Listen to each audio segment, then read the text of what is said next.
How does that make you feel? How does that make you feel? How does that make you feel is a question that many people may kind of forget to simply ask themselves, or they kind of don't do it because they believe their opinion simply does not matter. Maybe your opinion does not matter in front of other people, but if your opinion does not matter in front of you, then there is another question I will ask you. Where will you run when you have to simply run away from who you are? Because who you are is the same with your physical body in a sense, because your physical body is a part of you. You live in the physical body, you exist around it, right? And the physical body also exists thanks to you. So you are not a physical being. You have a physical part of you, but you are not a physical being.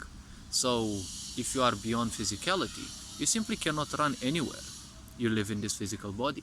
So mentally, psychologically speaking, this is proof that you basically can't run from who you are.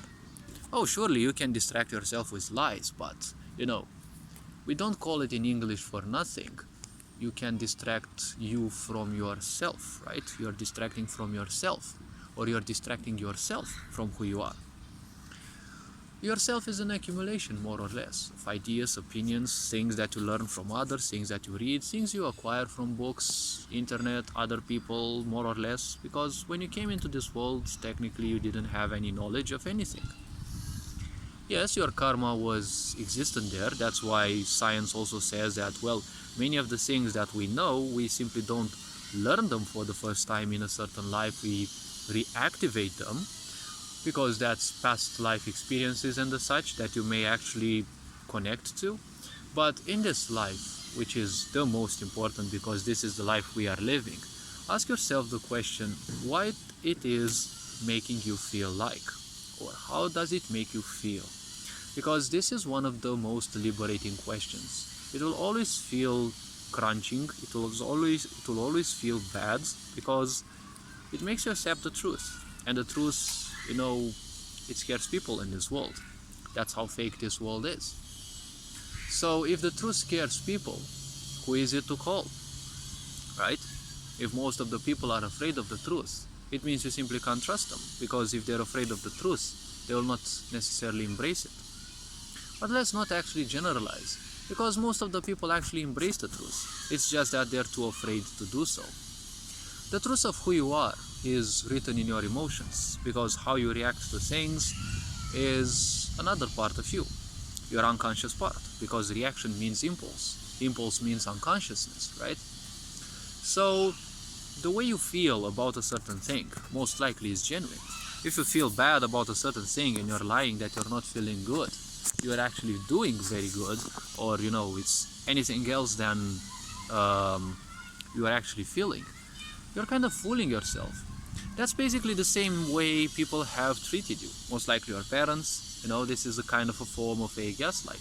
Everything is in your head, everything's good, there's nothing bad, it's like it's all in your head, there's nothing wrong with me, right? It's always in your head, right?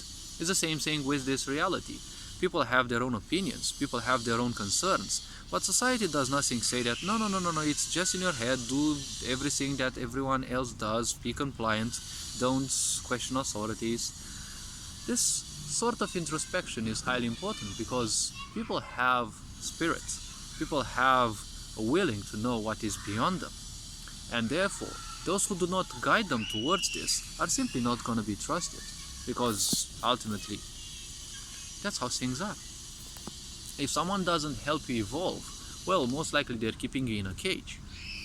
So in this world, always ask yourself, how does that make you feel? That situation, that person, whatever it is, because ultimately your emotions are your guidance system.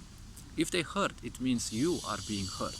Your physical body is being hurt, and there are things that's doing to you.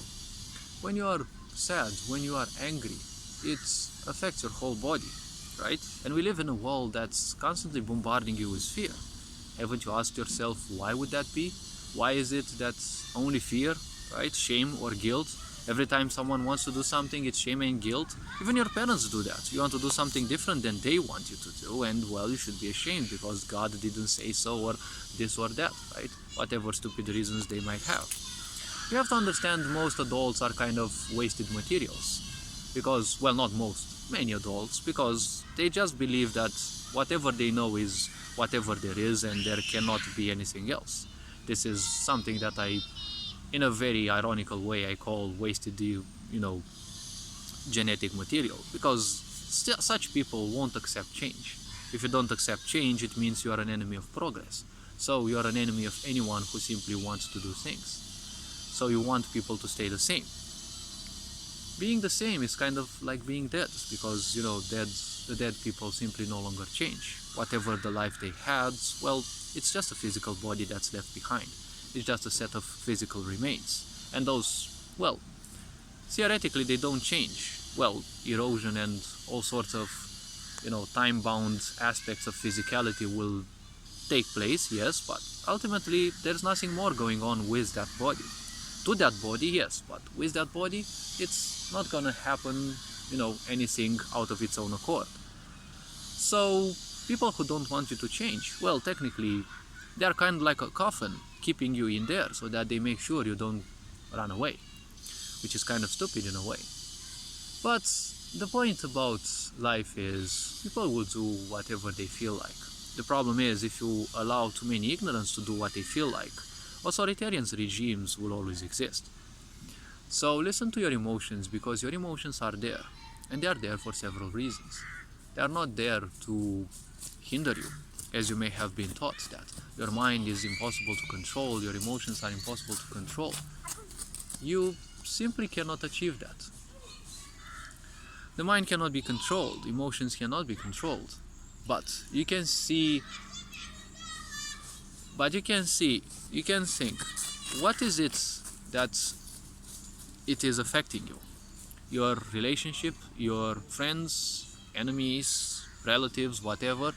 So when this happens, ask yourself so many questions. Ask yourself, especially, how does that make you feel? Because when you do, you get more in tune with your emotions, and the bottled up emotions, they will actually come to surface, and you will actually start embracing the reality. Yes, it hurts, it feels bad, but sooner or later you'll come to the realization that it is better to embrace liberation.